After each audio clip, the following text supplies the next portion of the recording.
see you all. Goodbye. Thank you. Thank you. Something I said, I just let him, and he's gone. Hello. Are you all comfortable down there? Good. Well, let's not too comfortable, because I'm coming down amongst you. Yes. Hello.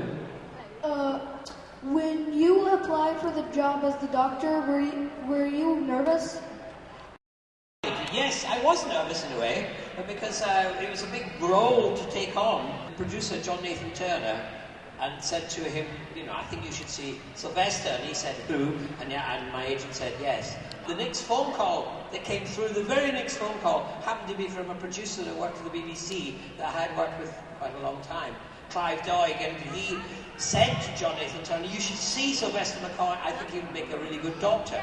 And John Nathan Turner said, he said, are you with the same agency? Or, you know, is this some sort of conspiracy?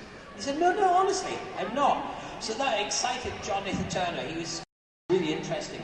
And he came to see me. I was playing the Pied Piper in a musical play that had been written for me at the National Theatre. And he came along and saw it. And then, much later, he went back to his office and said, I found my new doctor. And so that was good.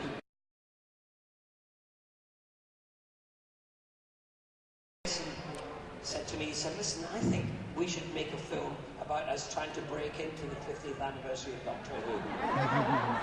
And that's what we did.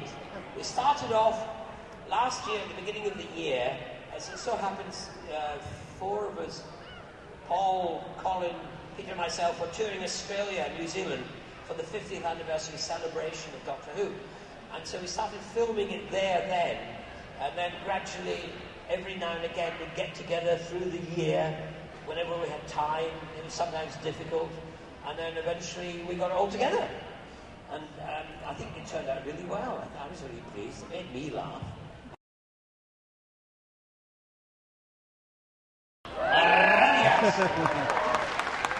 You were great, little Dalek. Darling little Dalek you are. Yes, Radagast. Well, it's still part of the topic of Sylvester McCoy. Pretty much, yeah. I loved playing Radagast. You know, it was a lot of poo involved. But, yes, you did laugh at that, didn't you? Yeah, there was a lot of poo involved. Just say poo and little girls both.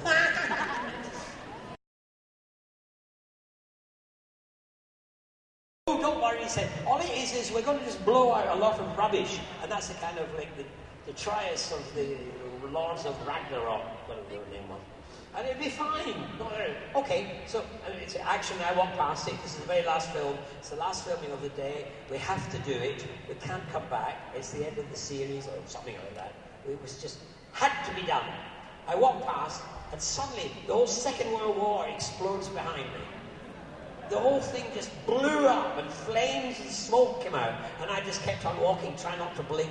Don't blink, just keep walking, because we have to do it. And I felt the heat in my back, not knowing whether my clothes were still on, or I was on fire. So. Whose hair do you think is better, David Tennant's or Matt Smith's? Well, as they're both bald and go to the same wig maker, I mean, you know. But I was still pleased to do it, and it was a shame it didn't really take off. I thought Paul was great. My favourite bit in it was when the policeman on the motorcycle drove into the TARDIS and then come driving out again. I thought that was quite clever.